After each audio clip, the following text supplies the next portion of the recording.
Aloha once again, friends and family. Welcome back to the reading of Earth Changes Messages from the Founders. I was standing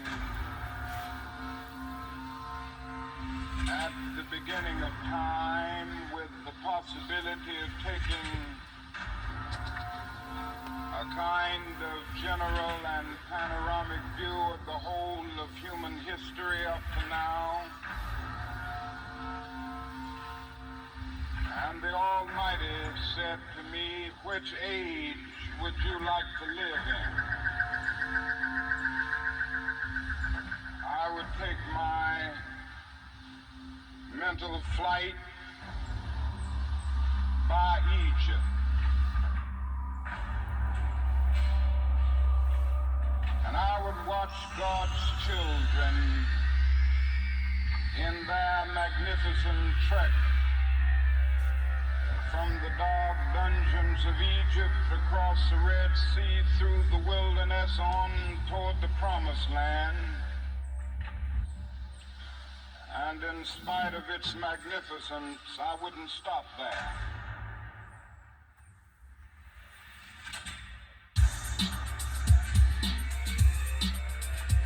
I would move on by Greece and take my mind to Mount Olympus.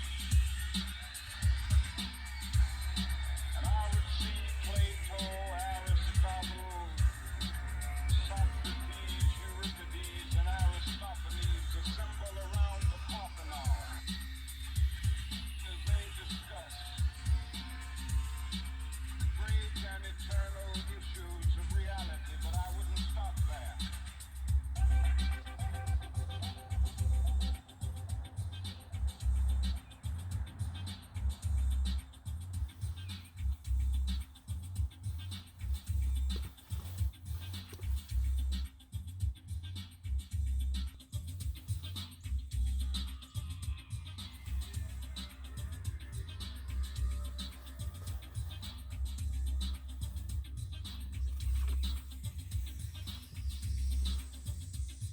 We have nothing to fear but fear itself.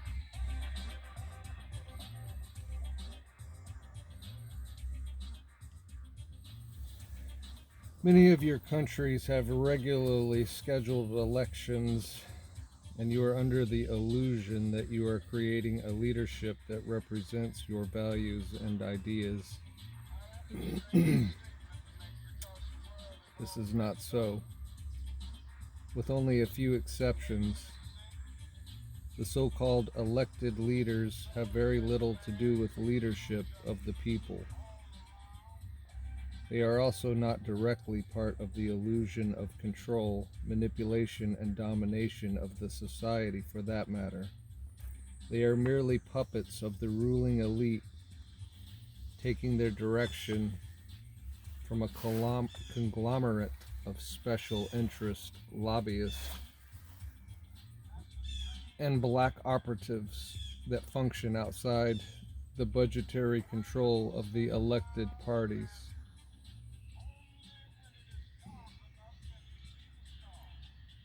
Most of the elected leaders have no idea who is in control of the society. They merely do their job, which largely involves getting re-elected, and seldom question what they are doing. As with the various social systems, the political structures will begin breaking down as Earth approaches the zenith of change.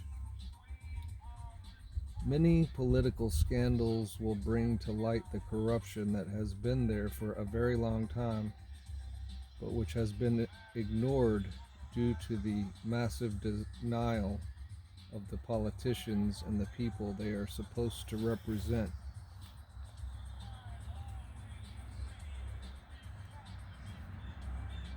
The solution is always, as always, is for individuals within the political system to evolve a greater awareness of the nature of the soul and to realize that no authority figure is going to save them from themselves. Enlightened individuals create enlightened groups, which in turn create enlightened policies and procedures. That is the only way the political structures of Earth will change for the better.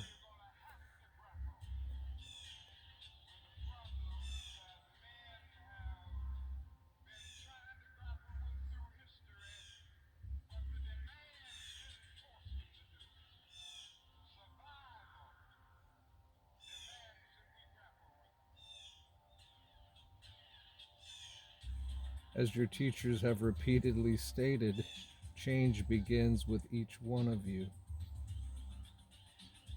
Your social and political structures will likely break down completely before they rebuild.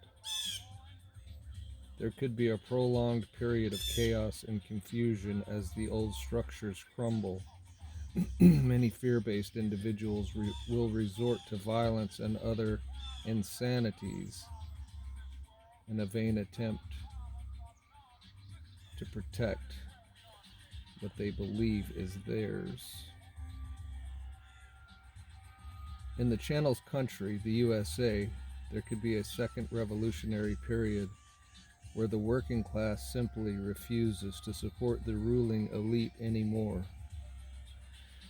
They might choose to stop paying taxes or abiding by the rules and procedures of the games of the ruling elite. They might form their own systems of currency and stop trading with fiat money. Some of them might form militias. Specific political and military predictions.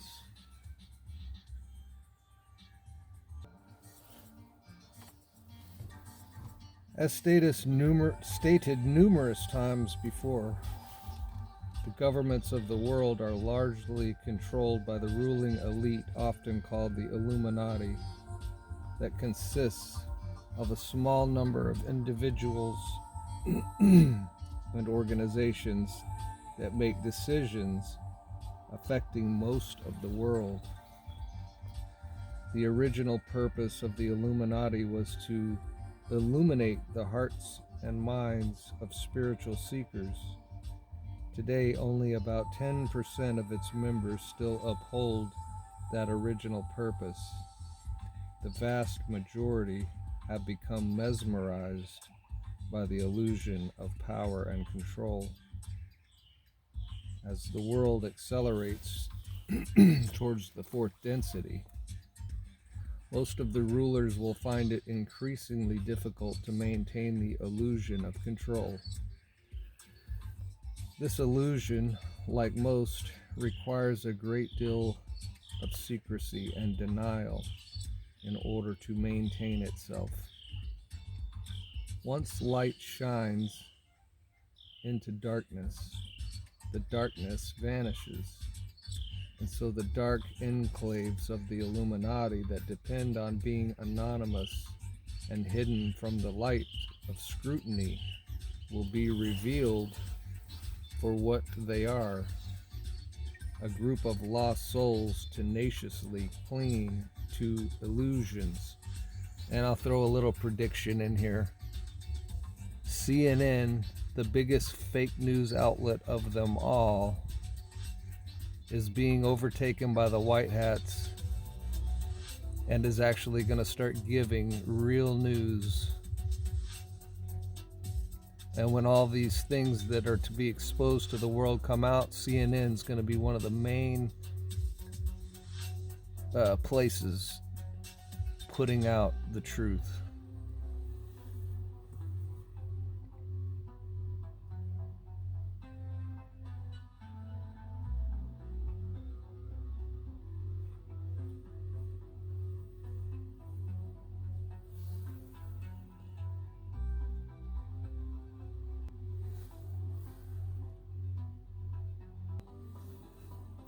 Some of the more enlightened members of the ruling elite, aware that great change is coming, they may or may not understand the spiritual aspects of the change, but they can see that the planet is running out of easily obtainable resources and that the climate is changing. Some Illuminati operatives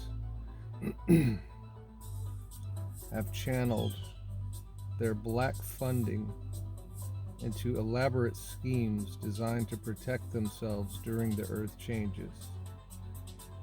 They have built extensive underground tunnels and storage areas, and are even constructing underground cities in order to keep their members in control while the surface of the earth undergoes cataclysm. In the meantime, the rulers will do whatever they can to gain control of the dwindling resources. They will start wars with the express purpose of controlling the oil fields and fresh water. As they become more desperate, they will even forego the usual formalities of international law in favor of ruthless conquest. They will dissolve the system of checks and balances that many governments set up as a way of distributing the power more evenly throughout the system. They will likely invoke Emergency Powers Acts, aka martial law, in order to enforce those laws, rules, and procedures that they feel are necessary in order to preserve their position in society. Ever since Trump signed the Insurrection Act back in 2020, we have been under undeclared martial law ever since then, but most people have no idea about that. The military systems of the world are mostly controlled by the Illuminati. Various governments will be pressured and coerced into war under the guise of protecting the people. The Illuminati operatives use mind control and other propaganda techniques to convince the people that there is a real enemy that needs to be overcome. In reality, the only enemy is within your consciousness in the form of fear and the belief in separation. However, until enough people on Earth realize this, there will be escalating warfare. As oil and other resources seem to become more scarce, more and more wars will break out in an attempt to control the supplies. The Galactic Confederation and other off-planet organizations will step in to prevent the use of nuclear, chemical, and electromagnetic weapons. But the use of conventional weapons will continue. Although war can be prevented if enough souls wake up fast enough, it is likely that a third world war will ensue. Some souls believe war will get them what they want, i.e., the spoils of their so-called enemies. But in reality, war will hasten the demise of the 3D world. And I think enough people did wake up. And now we are only having a simulation of World War III. We're not actually going to have a World War III because there is enough people awake and there is enough countries in the alliance. Eventually, military organizations will become fragmented and decimated as a result of nearly continuous warfare and disillusionment among the soldiers. See, I think they were seeing a particular timeline here in this section of this book. And I think they would be absolutely correct, for sure, if we were on that timeline. And maybe there is a world, an Earth, that is on that timeline. But we're not on that Earth, and we're not on that timeline. So our timeline is completely different. And so we'll just read this anyway because it's interesting to know what potentially is happening on a completely different timeline. But keep in mind, we're not on that timeline, and this stuff is not happening on the timeline we're on. Someone on your world once said, "What if they gave a war and nobody came?" That will eventually happen. There are only so many able bodied soldiers available to fight the Illuminati's wars. They will, of course, attempt to resort to new exotic weaponry that requires less manpower, but their attempts at exploding these weapons will largely fail. Knowing that they cannot simply push a button and annihilate their enemies, the armchair warriors will be forced to induct people that are normally too young or old to fight. This will be met with a tremendous amount of resistance, and defections will reach an all-time high. With a lack of money and material resources to keep building the military legally, various black operatives will take over with their nearly unlimited funds. But one thing they still depend on to keep their wars going is the participation of soldiers. Many soldiers will be sick from chemical poisons such as depleted uranium. Others will be disheartened, and still others will be dying from immune system disorders from the JAB. Some will awaken spiritually and start questioning why they are fighting. A few of their superiors will also begin to question the status quo and begin to grow spiritually. The emergence of the new earth.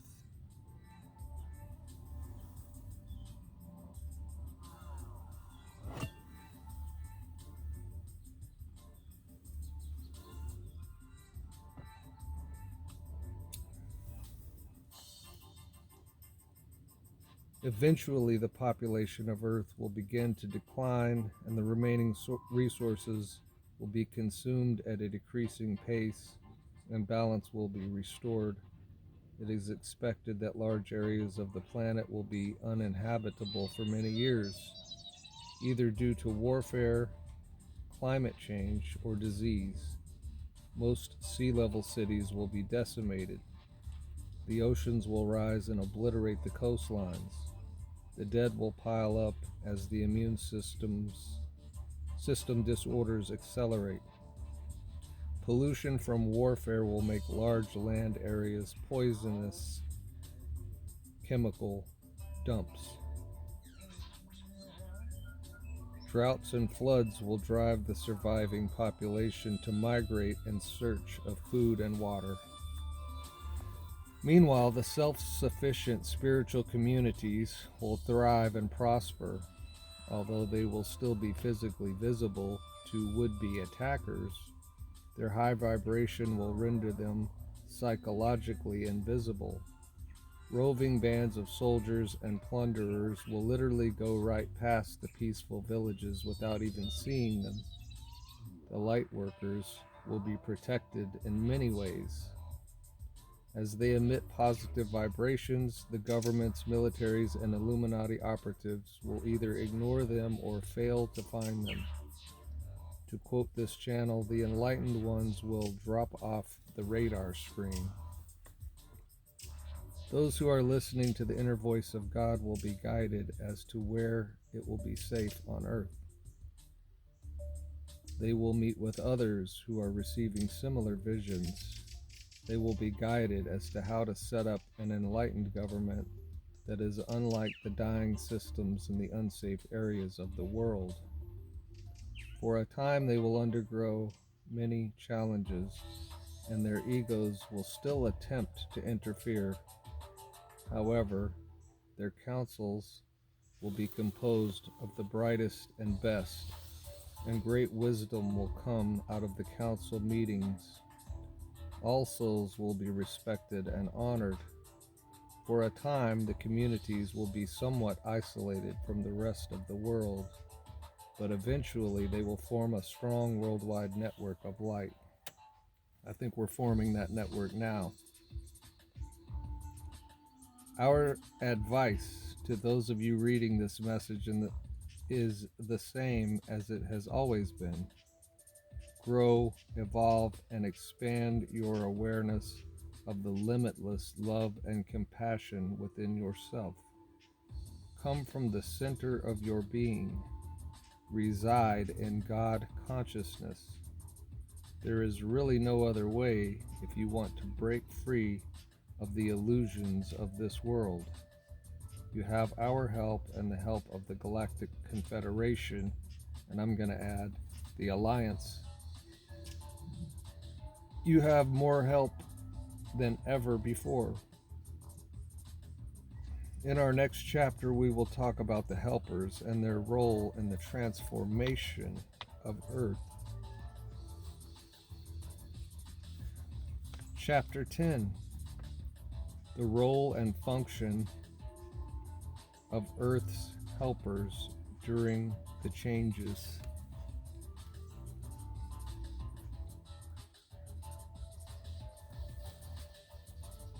As part of the 7th and 8th divine dispensations, Earth is receiving a lot of help from all over the universe to assist you in understanding the role these souls are playing during the changes. We would like to divide them into various categories to assist in your understanding. The following groups are influencing your Earth. 1. Physical ETs from other star systems, beings who have stepped off spaceships and are walking among you or are sharing airspace with your conventional aircraft. 2. Astral entities, including ETs in astral form, not exactly the same as phase-shifted entities. 3. Etheric entities, including 4th and 5th density beings and earth spirits, divas, fairies, elementals, etc. 4. Higher density entities temporarily residing in this dimension, beings who have stepped down their vibration to appear in human form, including avatars and certain yogis. 5. Walk-ins, permanent trance channels, partial or total soul transfers. 6.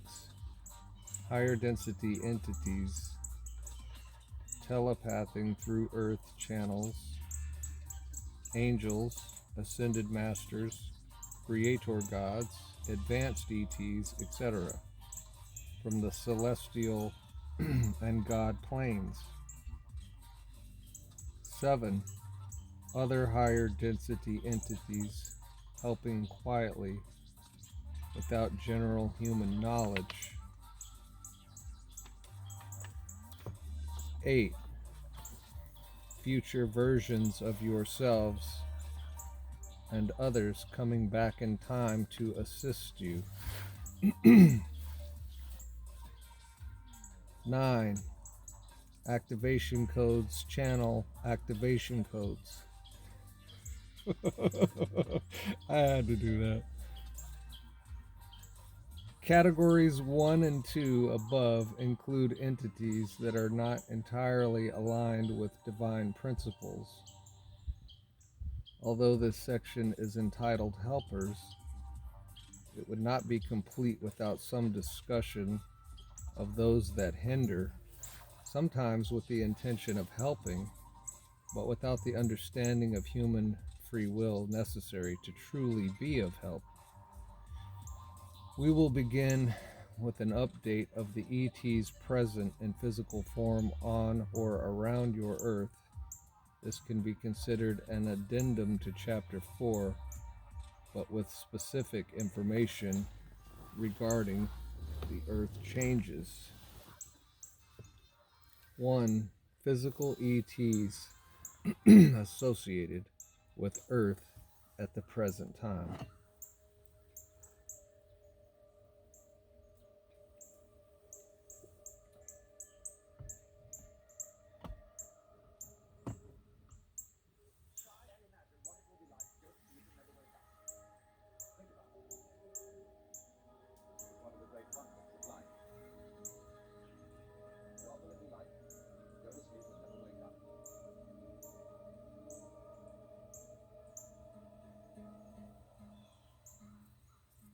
And if you think long enough about that, something will happen.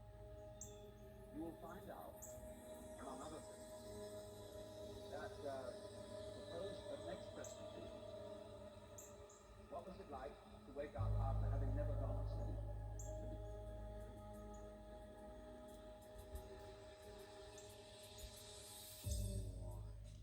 This information is continually being updated by those humans who are dedicated to monitoring and researching the ET presence on and around Earth.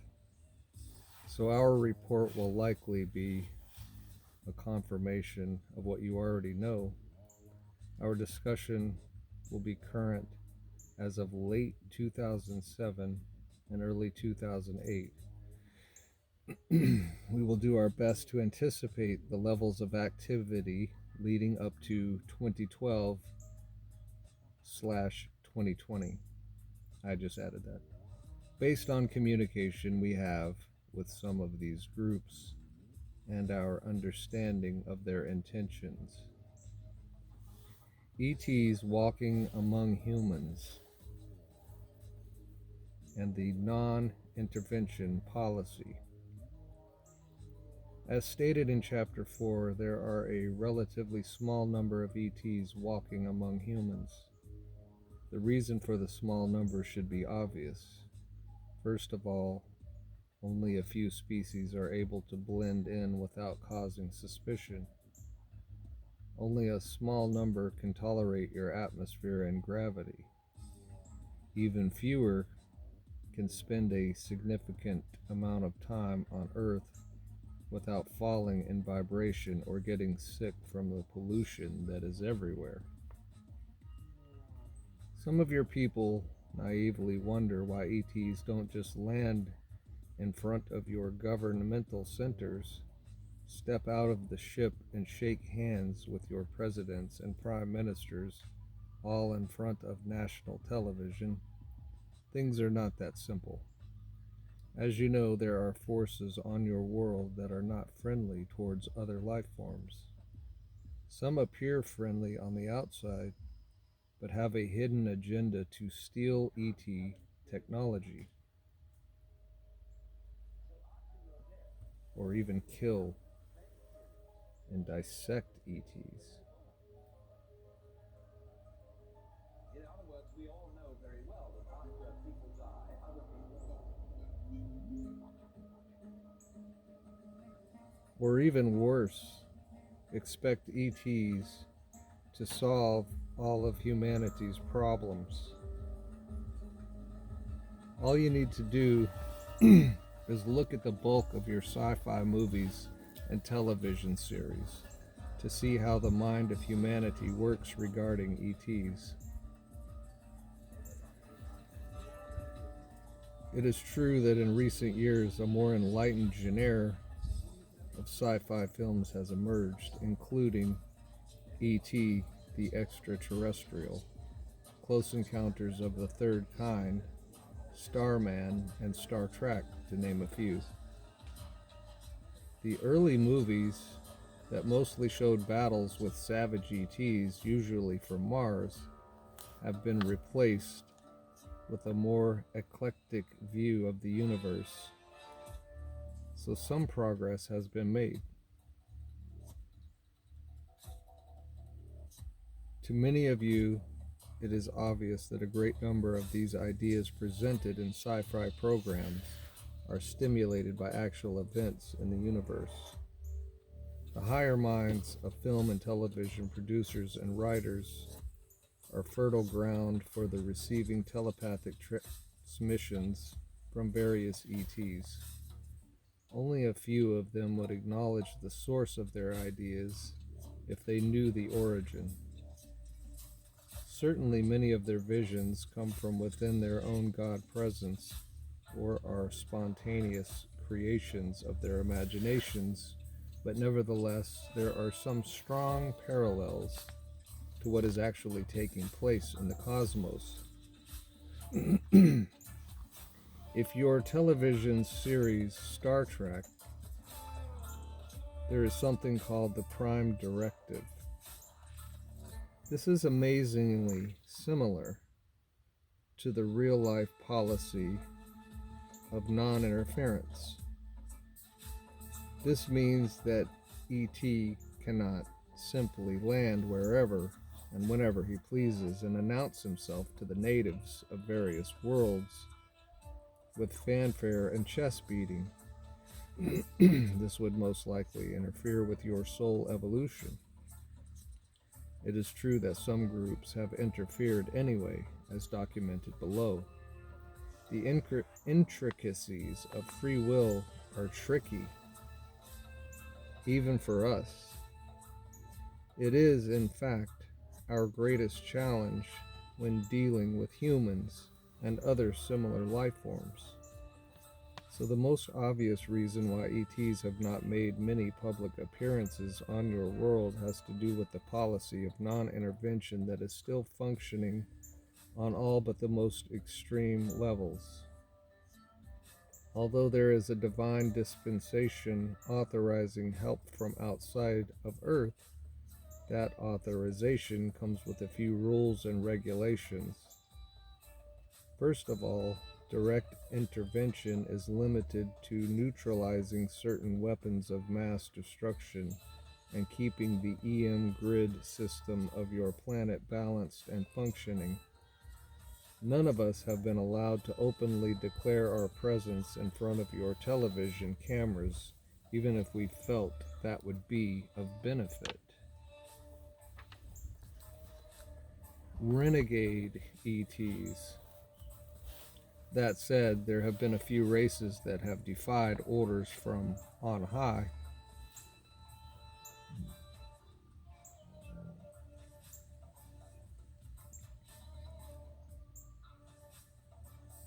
They are intervening in ways that are not authorized. Most of these races do not have your best interests at heart. The majority of those that are landing physically and walking among you do not want to be found out because they have hidden agendas designed to either take over the planet or enslave you to meet their selfish ends. A few are simply curious and are studying humanity at close range, but they are the minority. Think about it for a moment. If the good guys are not allowed to intervene, then who is most likely intervening? They are not going to announce themselves publicly because they know there are more of you than there are of them, and quite frankly, they tend to view the other races as enemies. Not surprising, since their consciousness of fear is projected outward wherever they go. We are not saying all of the visiting ETs are coming from fear. There are some races that simply do not understand the non-intervention policy or are justifying their presence because they are on a Messiah trip. Since the 1940s, on your world, there have been between 16,000 and 23,000 ETs in physical form walking among you, mostly from the Aryan and Syrian races. A small number of Zeta Reticulans and hybrid Dracos have also walked on Earth in their native forms during that time. but only with the protection of black operatives within the world's governments and militaries, or in secret and remote sections of the planet. They do not look enough like humans to be able to blend in. A few fourth density Pleiadians have also walked among you, but they are relatively easy to spot, as their facial features and stature are a bit different than yours. Some of the races are here to help humanity and are simply not very wise regarding how to go about it. Most of the physical visitors, however, have their own agenda. They are either mining the Earth's resources, monitoring the progress of humanity with the intent of taking over this world after you destroy yourselves, or have in mind a more sinister agenda of enslaving you to do physical labor for them, or to participate in breeding experiments, or in some extreme cases to serve as food for them. While there is a great deal of sensational press regarding those who would harvest humans for food, we assure you that such groups are in an extreme minority and are not allowed to proliferate upon your world. There are some slightly more benevolent ET groups that are policing the heavens around Earth to keep the invaders at bay. Although these police might actually be helping in some instances, they are still violating the policy of non interference. The vast majority of ETs who wish to help the Earth choose to go through the incarnational process so that they can understand firsthand what you are going through. This is an act of selfless sacrifice in the sense that most races forget their purpose and mission once they reach Earth in the form of human bodies. The birth process itself is quite traumatic for most souls, whether human or otherwise. Up until recently, there were no limitations on who could incarnate on Earth. That is, one of the reasons there are so many races on your world. Earth is truly a melting pot of the galaxy. A lot of the problems on Earth stem from the fact that the undesirables found safe haven on your planet. Many other planets in the immediate vicinity of your spiral arm are unsuitable for the renegade and laggard souls, but Earth has had an open door policy, not turning away anyone who has wanted to incarnate here until now. The recent dispensations discussed in Chapter 2 have changed all that. Star races and Earth. At the present time, there are over 22 star races incarnate on Earth. The vast majority of incarnated souls have a blend of several star systems within their DNA, meaning they have experienced multiple lifetimes on other worlds before coming to Earth. In some cases, souls have alternated between Earth and other worlds during their history. Those souls that have had the majority of their lifetimes on other worlds are relatively new to Earth and are often called starseeds. In the channel's prior book, Life on the Cutting Edge, a breakdown of the percentages of the various star races is included. Since that book was published, the numbers have only changed slightly. There are fewer Zeta Reticulans now, for example. As Earth increases her vibration, there will be limits on who can incarnate. Once Earth reaches the fourth density, only souls vibrating at fourth density and higher will be able to take on human bodies, or light bodies in the case of fifth density. That means the races that are still vibrating at 3D will be unable to continue coming to Earth. Wonderful. They will incarnate on other 3D planets. Many of you who are reading this were once ETs who incarnated into human form. In essence, you are all ETs because you emerged as souls in seventh density long before you ever came to Earth. Some of you are more identified with Earth than others. If you have a lot of original Pleiadian DNA, you are considered root race. But it is rare to find souls that have spent their entire progression of lifetime strictly on the Earth. The purpose of this section of the book is to detail the roles of the various ETs and angelic helpers during the Earth changes. We will not elaborate on the history of ET intervention on your world. Some of that information is available in Chapter 3 and 4, and some is available through other resources.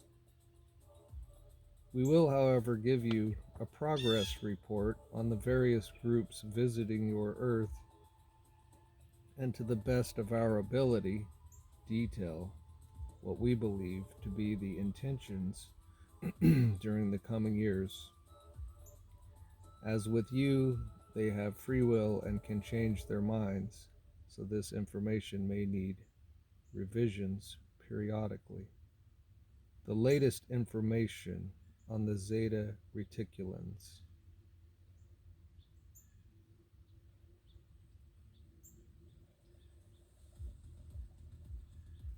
There has been recent information going around your world suggesting that the Type 1 Zeta Reticulans, with short alabaster white bodies, big round heads, and dark almond-shaped eyes, and the Type 2 Zeta Reticulans, commonly called Greys, with short spindly arms and legs, light gray mottled skin, big elongated heads, and dark almond-shaped eyes, have largely completed their missions on Earth and have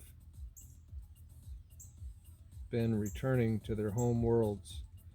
This is partially true, as there have been several subspecies of Zetas that have successfully bred with humans and extracted the necessary DNA codes and keys to keep their species propagating. While some of them have continued their race through DNA extraction, others have created successful hybrids by mating with humans or transferring Zeta sperm into human females.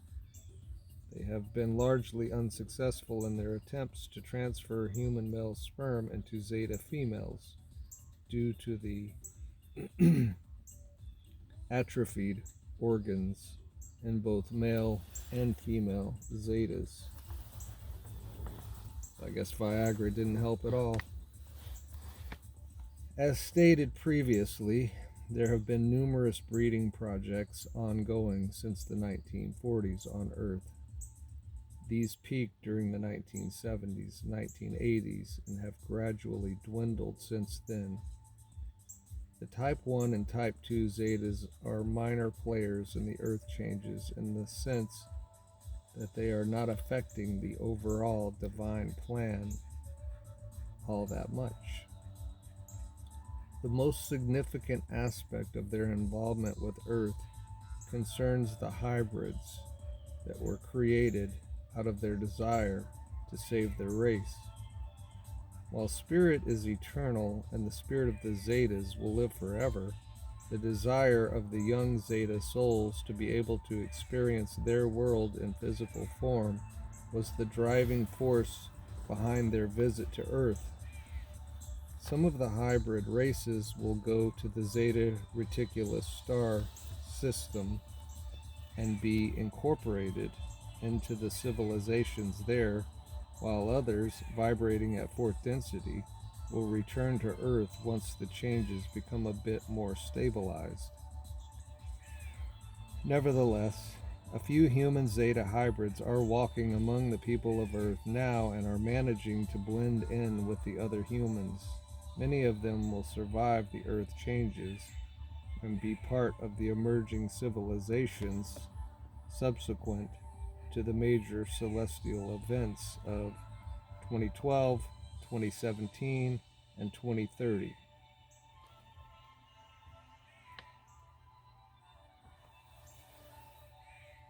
The Type 3 Zeta reticulans are the rogue element generally classified as Zeta Draco hybrids, and these entities have gotten a lot of negative press recently, for good reason. They seem to embody the worst of the DNA traits, in the sense they are the least open to moving onto a path of enlightenment and the most likely to cause disharmony and destruction in their wake. In this channel's earlier work, he spoke briefly of the Type 3 Zetas and suggested humans would be wise to avoid contact at all costs. This renegade group will be leaving as the Earth accelerates in vibration due to the incompatibility of the fourth density atmosphere and vibration with their dense 3D form.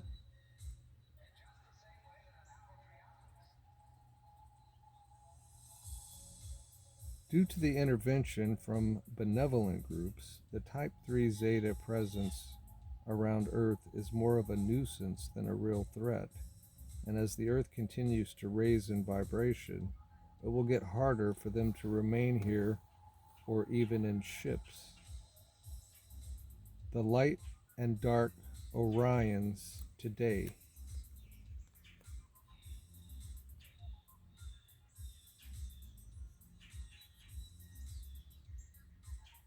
The largest group of souls on Earth are still the Orions.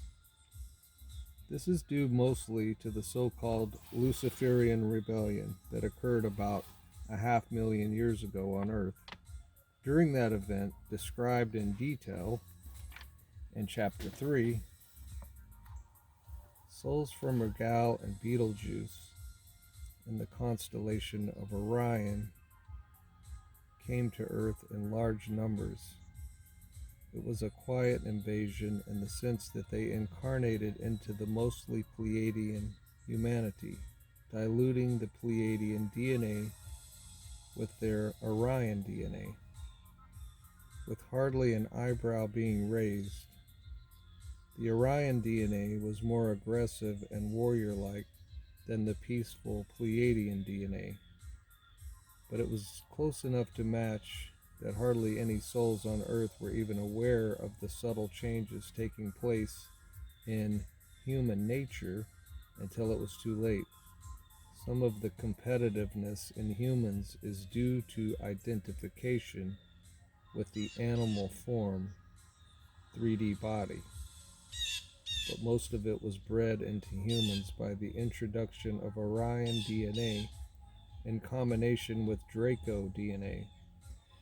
At this juncture, you have many exotic combinations of Orion and Draco hybrids among the human race.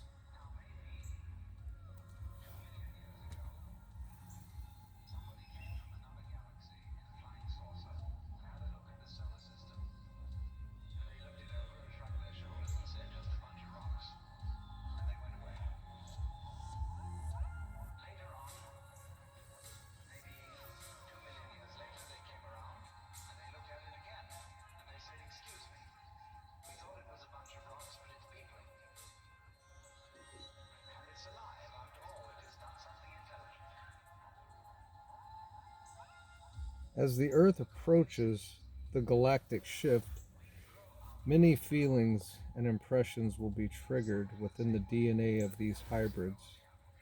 Some humans, with a higher percentage of negative Orion Draco DNA, may begin exhibiting more violent characteristics depending on how attached they are to the ways of the negative Orions and Dracos.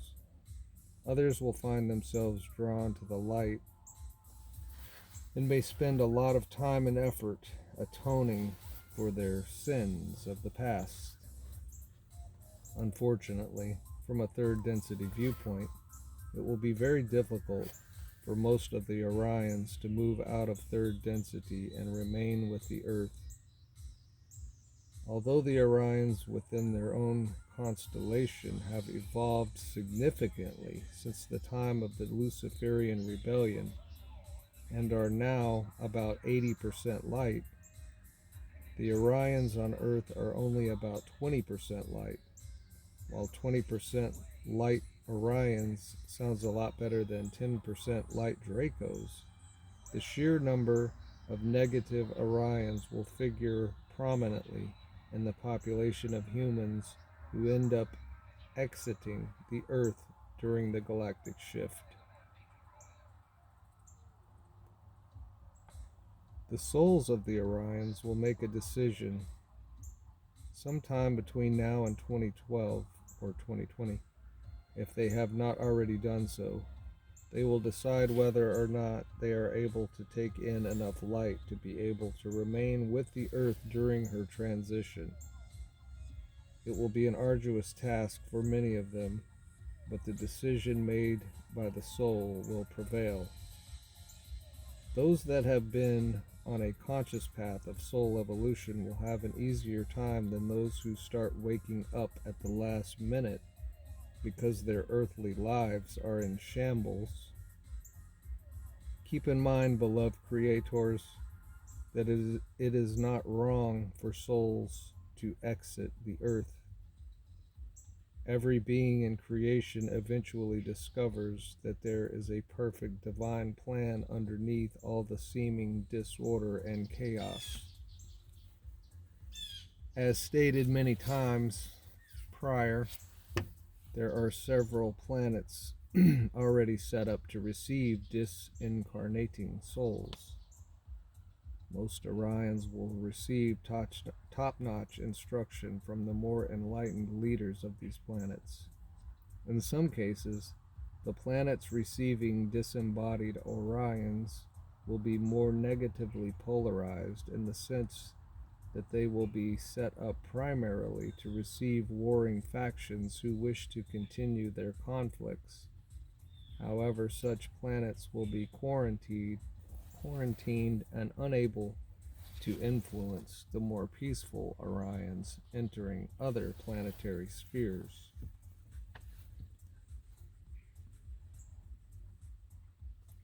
Two, ETs influencing Earth from the astral realms.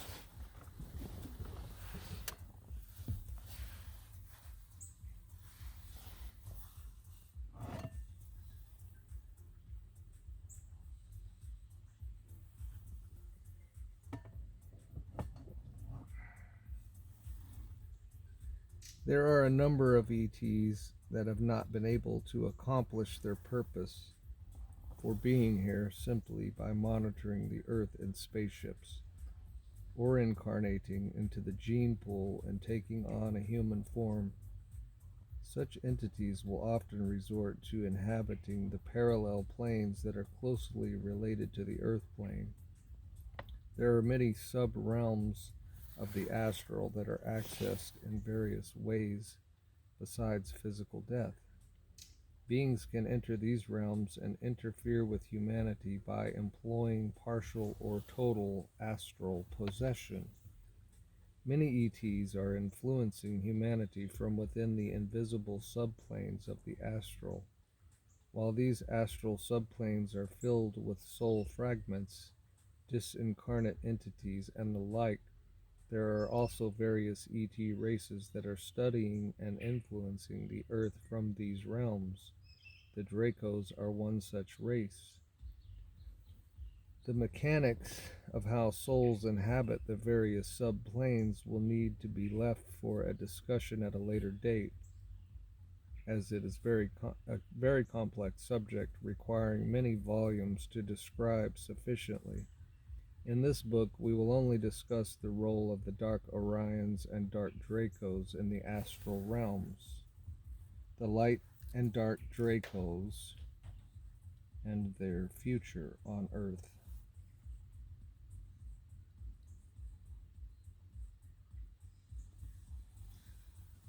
Approximately 10% of the Dracos have made a choice to move toward the light, meaning that they are recognizing the natural progression of all life forms to grow up and become like our Creator. For some, it will be a long and rocky road, especially due to the tremendous amount of negative karma generated by the Draco races over the last 10 million years. The Draco star system, like the constellation of Orion and many others, have evolved significantly since the exodus to Earth of the renegade Dracos detailed in Chapter 4.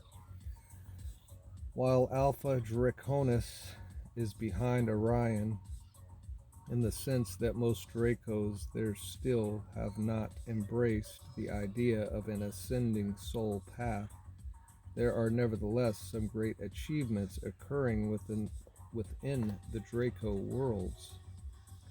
The Draco High Council, composed mostly of 7th density enlightened souls that long ago went through ascension, has been sending ambassadors to Earth for some time now in order to help bring the Dark Dracos back to the light. You must remember, dear creators, that these light versus dark realities are strictly confined to the lower densities, but since the vast majority of humans are in 3rd and 4th densities, it is necessary to explain what is taking place within those realms in terms that are familiar to you. So let us proceed. As the Earth changes accelerate, the Draco High Councils, composed of enlightened 7th density beings, have been sending the best and brightest of the Dracos to incarnate on Earth in the hopes that they can balance out the largely negative Draco presence in the astral realms surrounding Earth, as well as the human Draco hybrids that currently walk among you. Some teachers have given the name Dragon Children to the enlightened Dracos currently incarnating into human form. Without spending too much time giving information that is already available from a variety of sources, let us refresh your memory as to the current role and function of the Dark Dracos on your Earth. The Dark Dracos currently exist in 3 forms on or around your planet. 1. They are incarnated into human form, blending their DNA with other star races.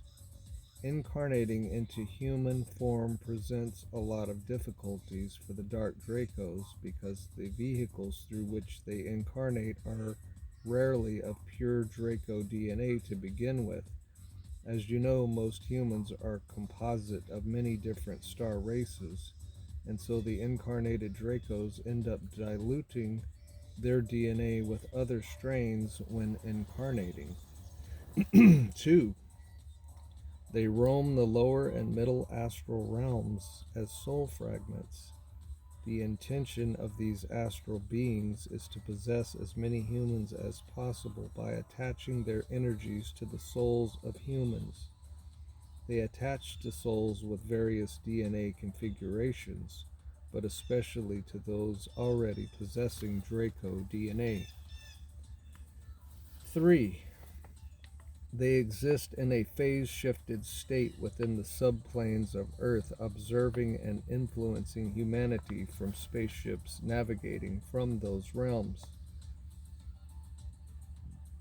There has been a lot of erroneous information given out regarding the ability of Draco to shapeshift into human form in order to appear as normal human beings.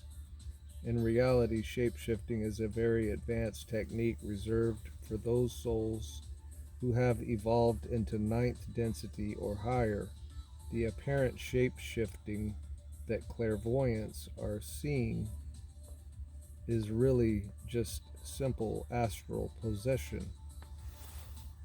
The astral soul fragments of the dark Dracos, hungry to sap the energy and life force from unsuspecting humans, wander the astral realms in search of those humans who most closely match their distorted energy fields. The preferred targets are humans with a lust for power and control, since those are the dominant vibrations of the dark Dracos, unable to control Earth directly due to their incompatibility with Earth's atmosphere and gravity. They resort to attempting to control Earth by incarnating into human form or possessing humans from the astral realm, entering into the bodies of world leaders who already have a strong illusion of power and control is highly desirable for the Dark Dracos, as it is the next best thing to having the Earth all to themselves. Your world leaders are largely possessed by the Dark Dracos, according to recent statistics offered by the Akashic Records. Almost 60% of the presidents, prime ministers, kings, queens, elected leaders, dictators, etc., are partially or totally possessed by the Dark Dracos and their brethren, the Dark Orions. While the Dark Orions make up a much larger percentage of the overall numbers of humanity and souls wandering the astral realms, it is the Dark Dracos that get most of the press due to their very intense negative presence and thirst for power and control. Such qualities are a bit more subtle, but nevertheless dominant in the Dark Orions. The Dark Dracos are continually seeking new ways to perfect their bloodlines and introduce new warrior strains of DNA into the mix. They experiment with humans in order to extract certain elements from the DNA. They consider humans to be fodder for their own selfish gains. However, due to the large presence of enlightened ETs and ascending beings in and around Earth as part of the seventh dispensation, the ability of the Dark Dracos to control Earth has been greatly curtailed. If you are not dominated by fear, malice, greed, anger, and the need to control others, you will likely not be the direct target of a Draco attack, physical, astral, or otherwise. Recognizing the plight of the Dracos and understanding their consciousness is very important, as going into detail only furthers their agenda. The Dark Dracos, the Dark Orions, depend on the ignorance of the masses in order to carry out their agenda on Earth. Many of them are beginning to realize that their time on Earth is almost up due to the accelerating energies of the galactic shift and processional alignment. Therefore, they are getting more desperate in their attempts to wrestle control of Earth from the Lyra Vega style humanoids. This is why most of you are experiencing massive fluctuations in energy from day to day on Earth. You have been told by your seers that a battle rages in the heavens. This is only true from the viewpoint of the lower densities. We in the higher realms do not engage in these meaningless conflicts, but we point them out to you in order to assist you in breaking free. It is difficult to transcend illusions if you do not know the difference between truth and illusions. The main value in discussing the role of the Dark Dracos is to help you understand what you are seeing on the stage of world affairs and leadership. Very few of the so-called leaders of your world actually understand that they are being possessed by negative ETs. They consider the greed, competition, warrior-like mentality, and power games to be part of human nature, Most of them believe they are doing what is right and good. Many are deluded by religious belief systems that seem to justify their actions. A significant number of world leaders possessed by dark Dracos and Orions believe they are fulfilling religious prophecies by starting wars in the Middle East. They do not realize that the dark Syrians brought most of the religious prophecies to Earth in order to control the populace. The majority of dark Dracos and dark Orions are simply falling into the same trap as the dark Syrians. For now, however, we will confine our discussion to the dark Dracos. Very soon, the vibration of Earth will no longer support the presence of the dark Dracos, and they will be forced to release their host bodies and move into a parallel astral plane around another planet more suited to their level of vibration. This has already begun in some instances, but it will be more noticeable later in the coming years. Some of the world leaders will return to their human senses and start being more loving and compassionate, while others will likely enter into a state of temporary insanity. Well, I think we see two leaders on the stage right now that are both of those things precisely. A few might take their own lives or find another convenient way to exit the planet. Some might choose to become victims of warfare and insurrection.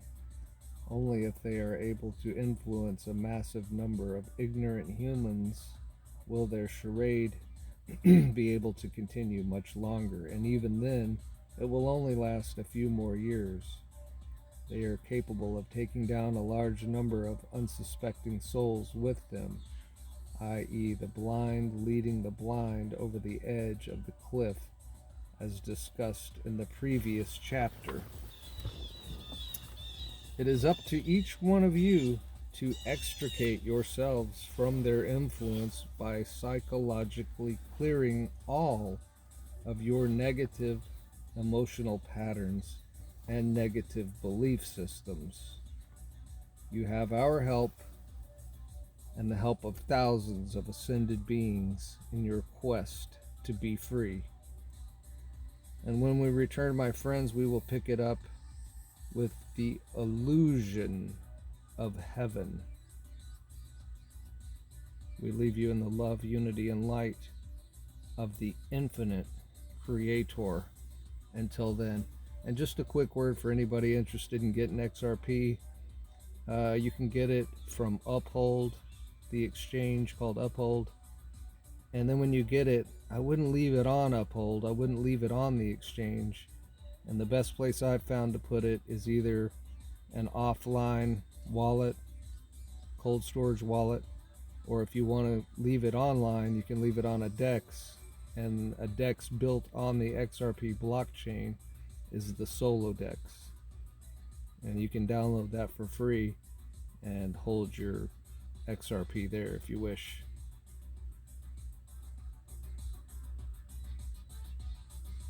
We will see you next time, my friends.